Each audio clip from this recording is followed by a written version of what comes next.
Yeyeyevo Mwari, tuzirei nyasha Mwari.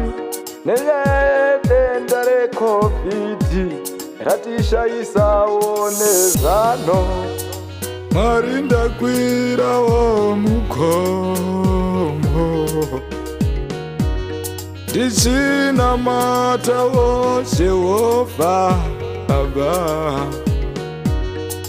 Todzifambirawo nyaya dzacho,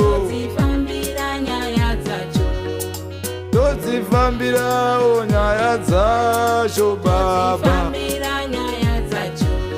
Nyaya yangu ndeyeCovid Baba, nyaya yangu ndeyeCovid Baba.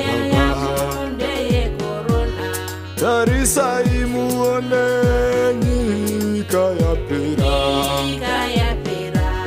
tarisai muone nyika yapera. Ndodzifambirawo nyaya dzacho, ndodzifambirawo nyaya dzacho.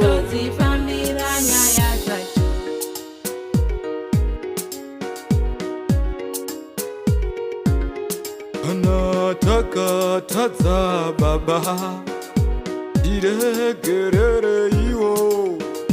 Kana takatadza Mambo, iregerere iwo.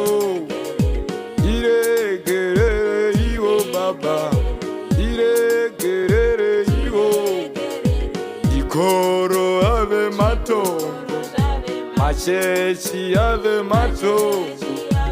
Ikoro ave matongo, machechi ave matongo. Ine vana vaduku Mwari, anoda kudzidzawo. Ine vana vadiki Mwari, anoda vhangeri. Tiregerere,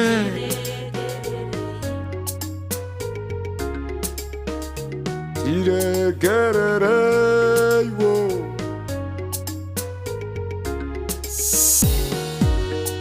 Mwari ndakwirawo mukomo, ndichinamatawo Jehovha Baba. Todzifambirawo nyaya dzacho, todzifambirawo nyaya dzacho Baba. Nyaya yangu ndeyeCovid Baba, nyaya yangu ndeyeCovid Baba. Tarisai muone nyika yapera, tarisai muone nyika yapera. Ndodzifambirawo nyaya dzacho, ndodzifambirawo nyaya dzacho. Iregere Covid, iregere Covid, iregere Covid, iregere Covid. Uri dimoni yere, ezita ra Jesu famba. Uri dimoni yere, ezita ra Jesu famba. Iregere Covid, iregere Covid, iregere Covid, iregere Covid. Vana ave makororo, vana vachadzidza. Vana ave makororo, vana vachadzidza.